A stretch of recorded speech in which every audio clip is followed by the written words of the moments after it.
George Orwell's essay, A Hanging, is just incredibly powerful. It's not really a story, it's more of an argument.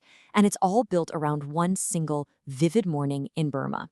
So today, let's unpack the huge, profound realization that Orwell has right in the middle of this experience. Right away, Orwell just drops us straight into the scene. No messing around. You can just feel this oppressive, grim atmosphere, that dampness in the air, that weak, kind of sickly light. It tells you everything you need to know. This isn't some noble moment of justice. It feels more like a grim, washed-out chore that has to be done.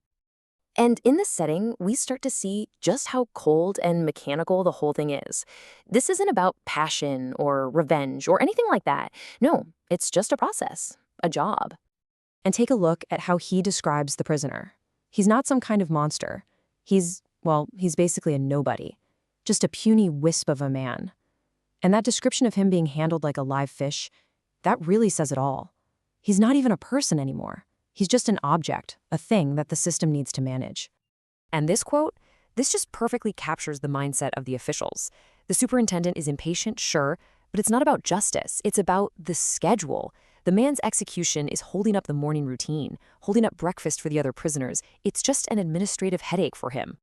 But then, just as this cold, orderly ritual is unfolding, something totally unexpected happens. A little bit of chaos, of pure life, just bursts onto the scene. A dog. Out of absolutely nowhere, this dog just bounds into the yard, and it's so happy to see all these people. Of course, it has no clue what's actually happening. And in this incredible moment, who does it run to? The one person who's supposed to be totally alone, totally cut off. The prisoner. And this contrast is really the whole point, isn't it? The dog is just being a dog, natural and joyful. Its simple happiness just completely exposes how artificial and grim this whole human ritual is. See, to the dog, they're all just people. It's the humans who've created this terrible distinction between a guard and a man about to die. But the dog is really just the warm-up act. The real turning point of the whole essay, the moment Orwell has his epiphany, comes from something much, much smaller. Just think about that for a second. This man is minutes, maybe seconds, away from death. He's being held tightly, he's walking to the gallows, and yet he has this tiny, instinctive reflex to step around a puddle to keep his feet dry.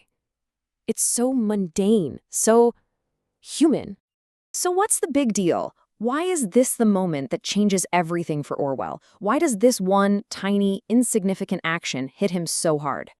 Because in that instant, the prisoner stops being an object. He's not a wisp of a man anymore. That small step proves he has a conscious mind, a body that's still trying to take care of itself. It's this little spark of life pushing back against the giant machine of death. And that's exactly what Orwell means by in full tide. It's the shocking biological truth of the situation. This guy isn't sick. His body is working perfectly, digesting food, growing nails, all of it.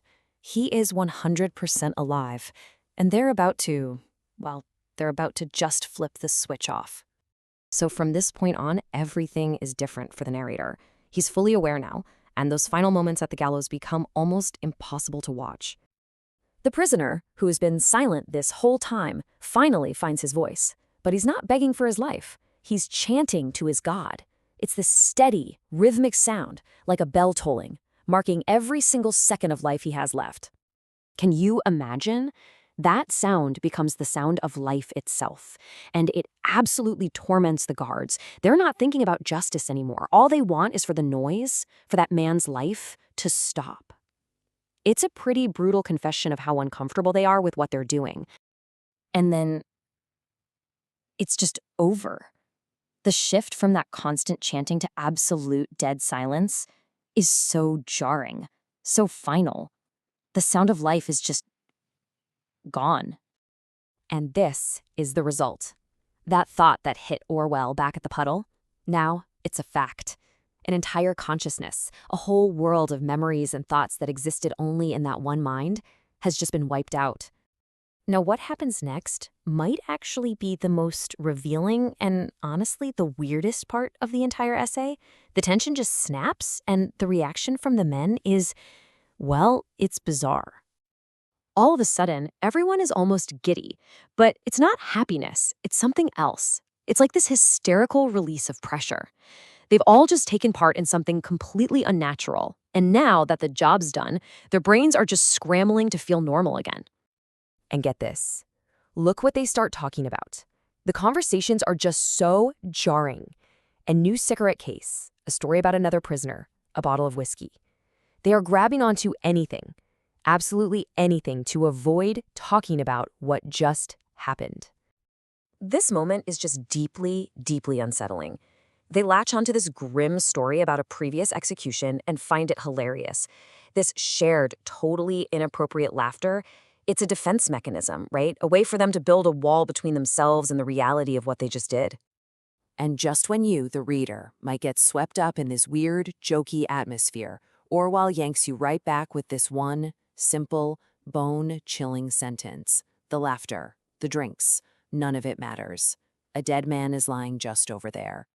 So that's the question Orwell leaves us with, isn't it? The system did its job. The officials are trying their best to forget it, to laugh it off. But the essay forces you to wonder, what's the real psychological cost here? And can any of them, really, ever just walk away?